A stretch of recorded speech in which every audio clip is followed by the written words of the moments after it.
The patient has now moved to MECU and she is acutely unwell and needs to be assessed using an A to E approach, which includes taking of a history. Hi, good morning. My name is Chris. I'm one of the doctors on call today. Just come to see you. Can I just confirm your name and date of birth, please? Yeah, it's Jane Smith, 4th of the 9th, 97. All right, thank you. So could you just tell me what brought you in today? I've not been feeling well for a few days. I'm hot, sweaty, tired, just not myself. I see. When you say a few days, how long would you say that's been? 4 or 5? 4 or 5 days, okay. Have you had any pain apart from all that?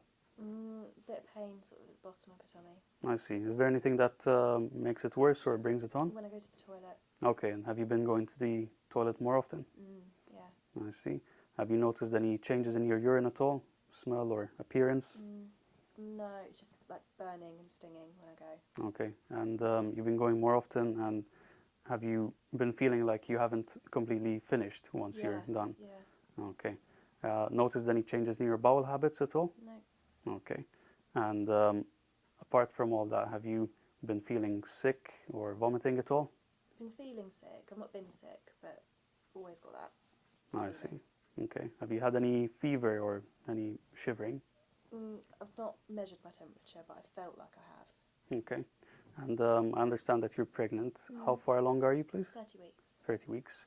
And are the fetal movements all fine? Yeah, no, feeling all the time. Okay, that's good. And what about, have you noticed any bleeding or discharge from the vaginal area? Nothing No like loss that. at all. That's good. Okay, and have you been having any headaches at all? Okay, no headaches. Any visual changes? No. And swelling out of the ordinary, like your face, your legs? No, just a pregnancy swelling. It's like, Okay. Puffy feet. All right. And for the pregnancy, have all the scans been normal so far? Yeah, been to all of them, no concerns. Good, good. Okay. Otherwise, have you noticed any cough or chest pain? No. Okay. And any other pain anywhere apart from your abdomen? No, not really. Okay. So now I'll just bring in a chaperone if that's okay, and we'll just do a full assessment, an A to E as we call it. Yeah. Okay. Stop. Before we look at the A to E, we need to discuss an A to E examination. A to E stands for airway, breathing, circulation, disability and exposure. It enables a healthcare professional to assess the patients in a systematic manner, identifying and treating the patient's most life-threatening problems first. Firstly, we need to apply the monitoring available from the bedside cardiac monitor. This includes blood pressure cuff, the continuous oxygen saturation monitoring, and a 3-lead ECG to provide a continuous trace of the heart rhythm. We would recommend you change the setting on the BP component to automatically cycle every 5 minutes on an unwell patient.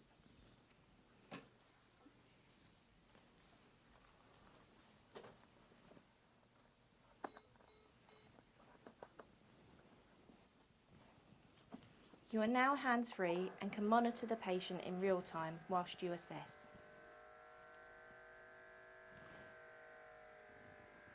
The first part of an A to E assessment is airway. The simplest way to assess the airway is to speak to the patient. Hi Jane, how are you feeling today? Not great. I see. If they are able to talk to you, then you know that their airway is patent. If they cannot talk to you, then you need to look for signs for upper airway obstruction, such as snoring, stridor, or no breath sounds. If you're concerned about the patient's airway, then start with basic airway manoeuvres, either a head tilt chin lift or a jaw thrust.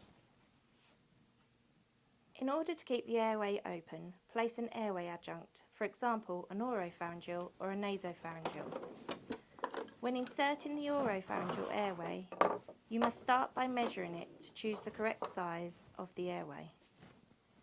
To do this, measure it against the patient's face when the tip is placed at the angle of the mandible.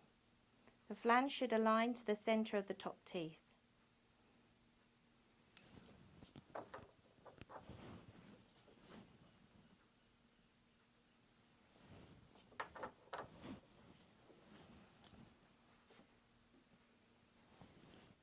Open the patient's mouth to ensure there is no foreign material that may be pushed into the larynx. If foreign material is present, attempt removing using suction. Insert the oropharyngeal airway in an upside down position until you reach the junction of the hard and soft palate, at which point you should rotate it at 180 degrees. The reason for inserting the airway upside down initially is to reduce the risk of pushing the tongue backwards and worsening the airway obstruction.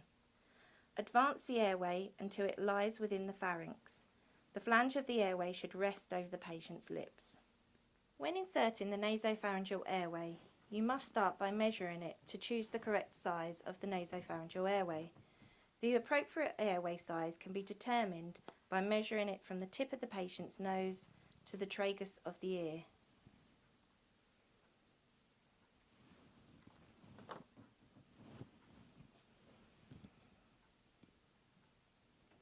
To insert a nasopharyngeal airway, check the patency of the patient's right nostril.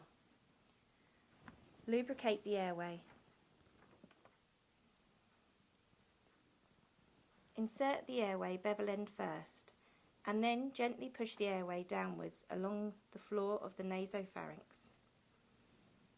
If any obstruction is encountered, remove the airway and try the left nostril. The tip should just sit above the epiglottis, and the flange should be at the tip of the nose.